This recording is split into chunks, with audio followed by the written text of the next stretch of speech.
internauta. Olá, meu nome é Geraldo Aguiar. Agora, pretendo falar sobre um tema muito importante para o turismo no Brasil. Só que vou reduzi-lo ao estado de Pernambuco como um exemplo, mas que no futuro pode ser estendido a todos os demais estados da região Nordeste e do Brasil, como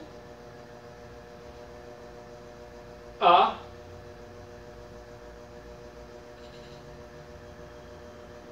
dotação do Ministério do Turismo, utilizando aí a estrutura também da Confederação Nacional dos Municípios, que eu pretendo inclusive fazer uma videopalestra única e exclusivamente sobre o seu papel e de um ponto de vista muito crítico, razão pela qual este tema que eu vou desenvolver, que são micro-regiões homogêneas e a regionalização do turismo sustentável em Pernambuco, que espero que no futuro seja para o Brasil, eu vou então mostrar as deficiências da proposta de regionalização, do meu ponto de vista, do Ministério do Turismo, sob a égide também da Confederação Nacional dos Municípios. Do meu ponto de vista, eu acredito que a utilização da divisão geográfica feita pelo IBGE de micro-regiões homogêneas é o ideal para se fazer uma regionalização do turismo no Brasil, nas regiões, nas macro-regiões brasileiras, principalmente o Nordeste, este eu conheço muito bem, e particularmente do estado de Pernambuco, que eu vou tomar como exemplo para justificar o nosso condicionamento do ponto de vista que vamos ver este problema. Bem, o conceito de micro-região homogênea está muito bem explícito pela FIBGE e o internauta pode consultar o Google e tem ali a definição precisa de o que vem a ser micro-região homogênea. Porém, acredite que é uma divisão oficial do Estado brasileiro. Não é só do governo, mas do Estado brasileiro. Até mesmo porque o IBGE não é um órgão de governo, é um órgão de Estado. Haja vista que o presidente da República, como o presidente da Câmara, ou do Senado, ou um ministro do Supremo, pode modificar dados do IBGE. O IBGE é uma entidade, ou seja, é um órgão de Estado, não é um órgão de governo. Ele também tem controles internacionais, porque todas as estatísticas do país são para uso internacional, tem que ser as estatísticas do IBGE, e não a estatística da Fundação Getúlio Vargas, de determinados movimentos ou de algumas fundações brasileiras. Não. É a IBGE. Esta é a responsável para as informações a nível mundial, principalmente da ONU, sobre este país chamado Brasil. Ora, o significado da nossa proposta está exatamente em utilizar, não utilizar o município, que são muitos no país, são nada mais, nada menos de 5.600 municípios, está em torno disso, com grandes diversidades, e que eu não vejo muita possibilidade de se trabalhar com esse nível de detalhes, ou seja, de município. Mas a concepção de micro-região homogênea, e particularmente quando algum estado, como é o caso do estado de Pernambuco, pega essas micro-regiões homogêneas, que são no estado de Pernambuco 19, e reduzem a 12 regiões de desenvolvimento, a regionalização me parece aí muito correta, muito fácil de se trabalhar com ela. E dentro dessa regionalização se vê as particularidades ou singularidades dos municípios que a compõem. Então todo o nosso enfoque será buscar essas 19 micro-regiões homogêneas do estado de Pernambuco, vista pela regionalização das regiões de desenvolvimento do estado, que são oficiais. O estado de Pernambuco adota oficialmente 12 regiões de desenvolvimento, que no final dessa palestra eu pretendo, inclusive, ler o nome dessas 12 micro-regiões, apresentando o estado de arte dela, comparando com as 16 regiões estabelecidas pelo Ministério do Turismo para o estado de Pernambuco, que eu não vejo muito sentido nelas. Também essa crítica eu pretendo desenvolver já no final desta nossa fala. Nós temos várias metodologias utilizadas para endossar essa divisão feita pelo estado de Pernambuco a partir de micro-regiões em 12 regiões de desenvolvimento. E aí eu começo a dizer que uma das metodologias utilizadas é a metodologia de Estevão Strauss. Estevão Strauss? Quem é? Estevão Strauss foi um dos grandes cientistas brasileiros que trabalhou no Departamento Nacional de Obras contra as Secas, foi diretor do Departamento de Recursos Urbanos da SUDENE e que praticamente viabilizou o sistema de irrigação que hoje se vê no estado, ou seja, no São Francisco, particularmente no submédio de São Francisco, inclusive destruindo e acabando com a chamada indústria das enchentes. Este grande técnico, quando perseguido em 1964 pelo governo militar, teve que migrar para o Chile. E lá ele escreveu toda uma metodologia com base na sua experiência no Nordeste do Brasil, criando uma unidade de medida que ele chama de homem-terra. E essa medida de homem-terra vale para identificar coeficientes de saturação, coeficientes de uso da terra, coeficiente de excesso de mão de obra, uma série de indicadores que permitem você ter uma regionalização bastante objetiva, adaptada ao Brasil. O trabalho dele foi publicado pelo IUPS, no Chile, foi traduzido para português no Brasil, e quem tiver dúvida, que procure ler e entender essa metodologia de Strauss. Aqui, no Nordeste, Marta Vanderlei Aguiar chegou a fazer uma tese de mestrado financiada pelo Banco do Nordeste, sobre esta metodologia. E ali ela trouxe também contribuições à metodologia de Stephen Strauss.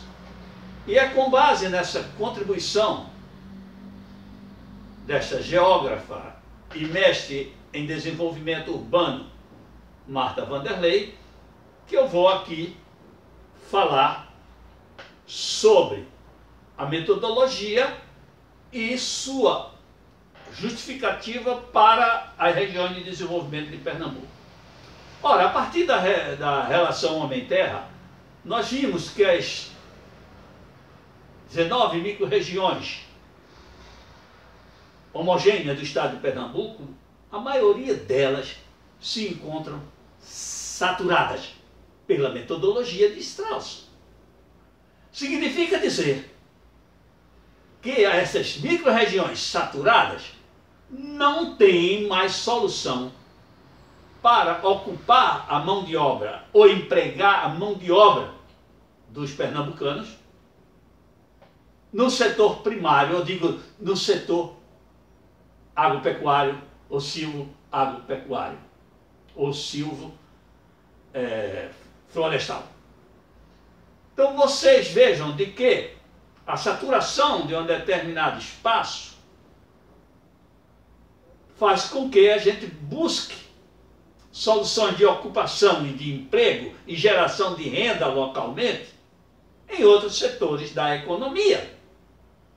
Entre eles, o setor terciário do turismo.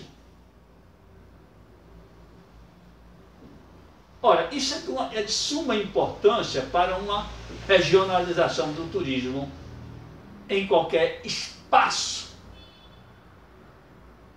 que você possa imaginar. Seja ele um território de um município, território de um estado, território de uma micro-região, território de uma mesorregião, território de uma região, uma macro-região, e o território brasileiro como um todo. A metodologia se presta a isso.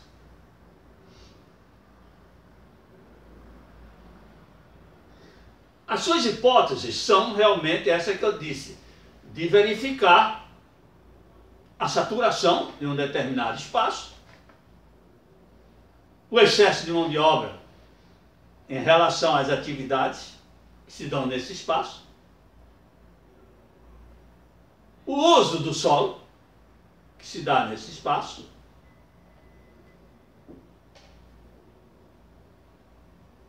o excesso de mão de obra, como já disse. Então você vê, a metodologia é riquíssima e objetiva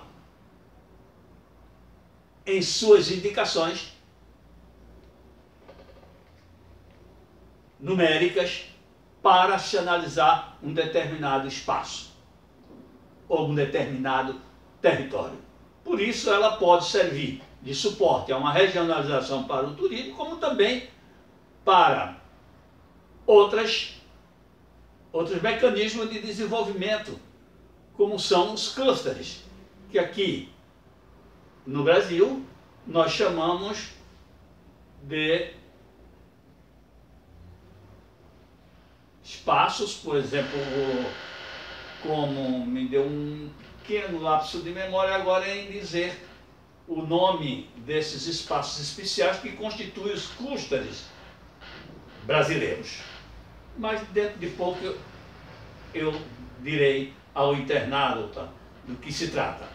Então, essa regionalização foi muito utilizada, principalmente de Strauss, pela própria Sudene, nos estudos que foi feito sobre o PLIRINE, que é o Plano de Recursos Hídricos do Nordeste.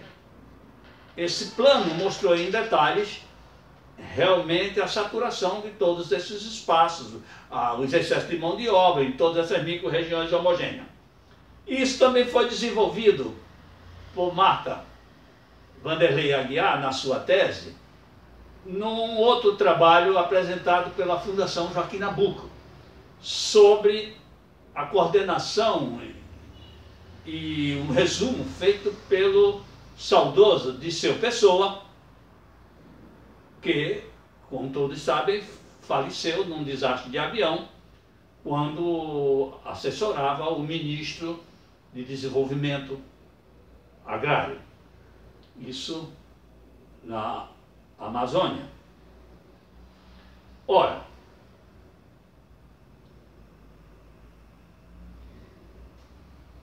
o que se propõe a regionalização de Strauss,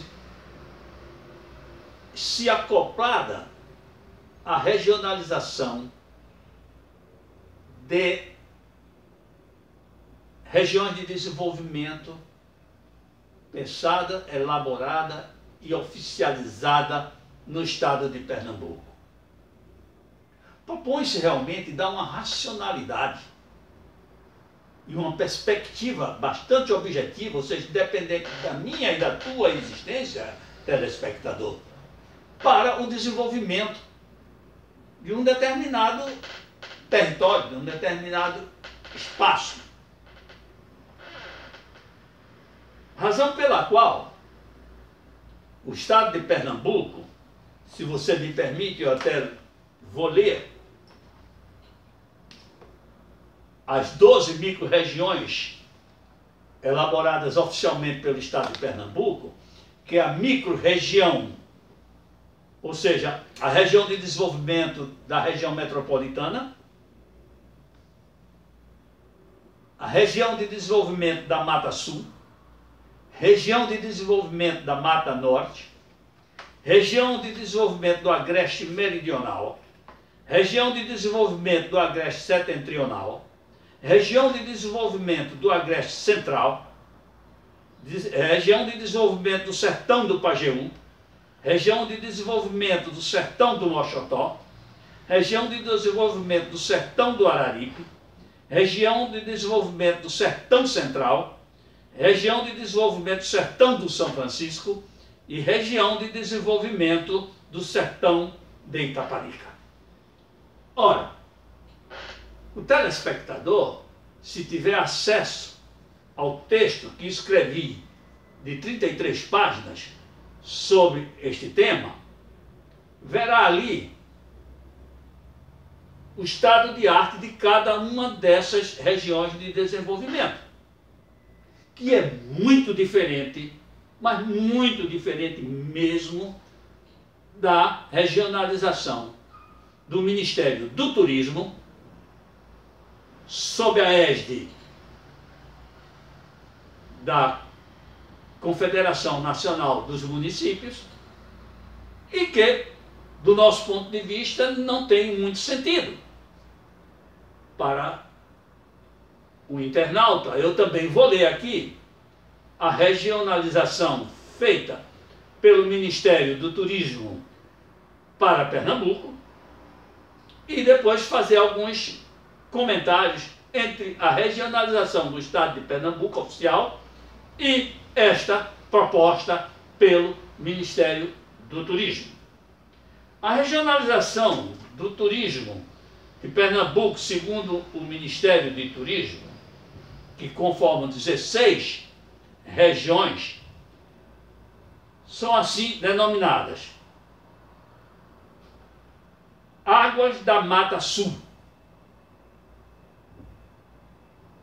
Água e Vinho do Vale do São Francisco, Cangaço e Lampião, Chapada do Araripe, Costa Náutica Coroa do Avião, da Sanfona, do Aboio e do Coro, Encanto do Agreste, Engenhos e Maracatus, Fé e Arte, História e Mar, História dos Arrecifes e Manguezais, Ilhas e Lagos do São Francisco, Moda e Ecoturismo, Serras e Artes de Pernambuco,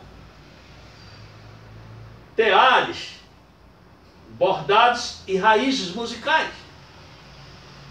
território da poesia e da cantoria. Sinceramente, essa regionalização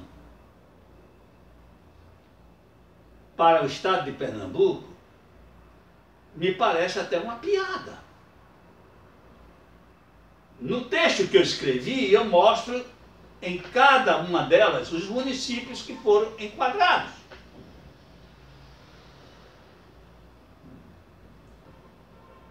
E acredito, por exemplo, praticamente dos municípios enquadrados nessa regionalização do Ministério do Turismo, apenas 2 se encontram na chamada categoria A. Todas as demais estão na categoria, também na categoria B, vamos encontrar uns 3 ou 4 municípios e finalmente o restante na categoria D e E. Ora, essa categorização, também elaborada pelo Ministério do Turismo,